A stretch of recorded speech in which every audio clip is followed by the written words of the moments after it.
Maître Vallas, un avocat du barreau d'Épinal, a été mis en garde à vue après avoir rappelé à des gilets jaunes immobilisés toute l'après-midi par les forces de l'ordre leurs droits. Ce dernier étant une connaissance, j'aurais préféré qu'il vienne en parler directement avec nous. Mais il est, comme tout avocat, complètement débordé, surtout lorsqu'on devient le centre d'une polémique. Donc je ferai peut-être quelque chose avec lui a posteriori quand il aura un peu plus de temps. Mais pour l'instant, je peux vous diffuser les extraits, on va les commenter ensemble. Après avoir vu ceci, je vais vous expliquer comment il a raisonné. Mais je vais passer très rapidement puisqu'il effectue la même qualification juridique que moi dans ma vidéo sur les gilets jaunes, à laquelle je vous renvoie pour satisfaire votre exigence de rigueur. Sur les organisateurs, commettent le délit de non-déclaration de manifestation. Et si la manifestation n'est pas déclarée, vous devez dissiper après une sommation, c'est une sommation. Parce que là, vous avez commis ni crime ni délit ni contravention. Vous ne pouvez pas être interpellé, vous ne pouvez pas être en garde à vue. Si certaines personnes si les policiers ont une raison de penser qu'une personne a pu commettre un délit, ils peuvent le mettre en garde à vue. Dans ce cas-là, ils doivent leur notifier leurs droits. Droit d'avoir un avocat, droit d'avoir un médecin, droit de prévenir un proche et de s'entretenir avec eux. Ils ne peuvent pas vous maintenir privé de liberté d'aller le dire. Sans cadre légal, parce que dans ce cas, ce sont eux qui commettent le délit de privation par un officier de police judiciaire d'une liberté fondamentale pour la citoyenne. Alors, il commence d'abord par rappeler que les organisateurs de la manifestation non déclarée ont commis un délit, et que dès lors, cette manifestation devient un rassemblement. Pour disperser un rassemblement, les forces de l'ordre doivent effectuer une sommation. Il demande donc aux participants s'il y a eu sommation ou non. Il enchaîne ensuite en demandant aux personnes s'ils ont reçu les notifications de leurs droits comme pour une garde à vue.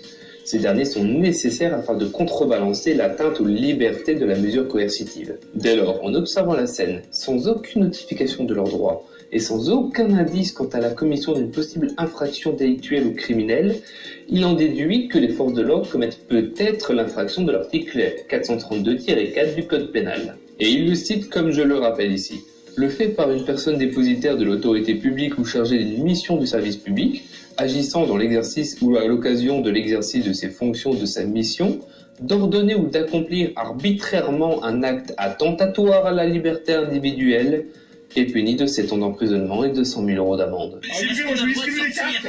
Je vous invite à aller sur votre libération. Non. Vous avez quel âge? Je rappelle les droits de vous avez une violation de liberté, c'est vous qui avez policiers, faites respecter la loi, non? Donc la loi, c'est de pas interdire les gens de se promener dans la rue. Vous interdisez? Quel est le cadre légal? Allez, ça suffit. Il n'y a pas de cadre légal, monsieur. Il n'y a pas de cadre légal. Vous devez être en garde à vue. Sinon, c'est de la détention arbitraire. C'est les organisateurs. Les organisateurs. Pas du tout, monsieur. Si vous avez le temps, vous pouvez les arrêter. Dès lors, il souhaite remettre sa carte de visite aux possibles victimes de cette possible infraction, afin que si cette dernière venait à être qualifiée, il puisse les représenter. En effet, et en vue de ses propres yeux les faits, il est le mieux placé pour défendre ces personnes. Il s'est alors vu empêché de remettre sa carte de visite et a été repoussé jusqu'à sa notification en garde à vue pour provocation à la rébellion selon l'article 433-10 du Code pénal. La provocation directe à la rébellion, manifestée soit par des cris ou des discours publics, soit par des cris affichés ou distribués, soit par tout autre moyen de transmission de l'écrit, de la parole ou de l'image, est punie de 2 mois d'emprisonnement et de 7 500 € d'amende. On ne va pas s'attarder sur la provocation directe, mais sur la rébellion en elle-même, définie par l'article 433-6 du Code pénal. Comme le fait d'opposer une résistance violente à une personne dépositaire de l'autorité publique ou chargée d'une mission de service public agissant dans l'exercice de ses fonctions pour l'exécution des lois, des ordres de l'autorité publique, des décisions ou mandats de justice. Concernant l'élément matériel de l'infraction, le problème juridique consiste à savoir quelle est l'interprétation de la résistance violente. C'est un arrêt de la Chambre criminelle de la Cour de cassation en date du 1er mars 2006 qui vient nous apporter une base. Le délit exclut la simple désobéissance aux ordres, la simple résistance passive et l'usage de la force d'inertie. Relève que le prévenu, décrit comme un sexagénaire frêle, s'est borné à refuser de suivre les gendarmes en s'agrippant au volant de son véhicule et faisant l'œuvre un peu comme un manifestant qui se couche par terre. À défaut d'avoir un faisceau d'indices, nous avons des exclusions. Mais maintenant, vous comprenez grâce à cet arrêt pourquoi des personnes dans les manifestations se couchent par terre ou font des chaînes humaines lorsqu'elles se font emmener par des CRS. C'est pour éviter de qualifier l'infraction de rébellion. Les juges enchaînent en indiquant que la Cour d'appel a justifié sa décision dès lors que le fait d'opposer une résistance violente aux personnes dépositaires de l'autorité publique, au sens de l'article 433-6 du Code pénal, doit s'entendre d'un acte de résistance active à l'intervention de ces personnes. Cette résistance passe de passif à actif via la violence. C'est ce à quoi renvoie indirectement la notion de simple désobéissance et simple résistance, tandis que la force d'inertie n'est pas assez violente, n'est pas assez forte. Néanmoins, l'interprétation de la violence a eu aussi son propre contentieux.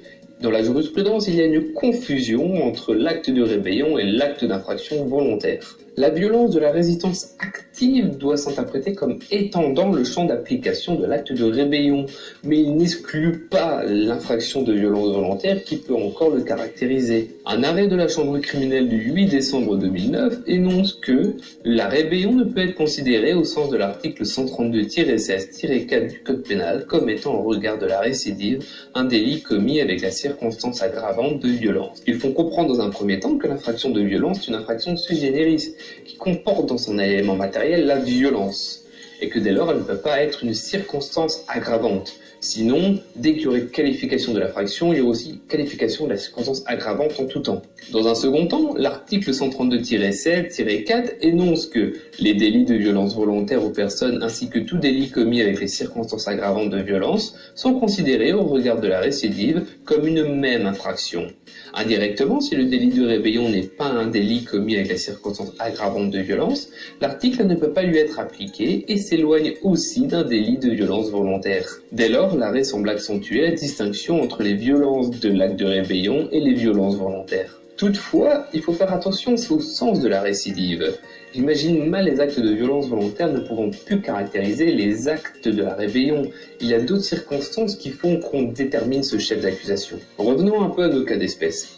Tout ce que je viens de vous expliquer a pour but de vous faire comprendre qu'on effectue une large interprétation de la violence pour qualifier cette infraction.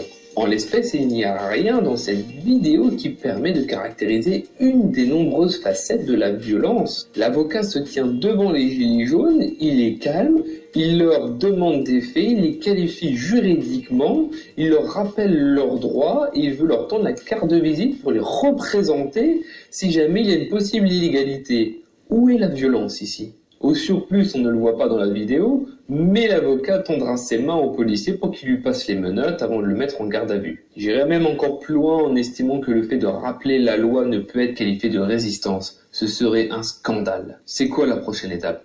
On met en garde à vue les politiques malgré l'immunité parlementaire parce qu'ils ont rappelé les droits de l'homme au gouvernement. Ça leur ferait du bien, ces derniers. Ils ne doivent pas beaucoup les lire, ils sont trop occupés à écrire des livres. Pour finir, cela m'a tout l'air d'être une mascarade.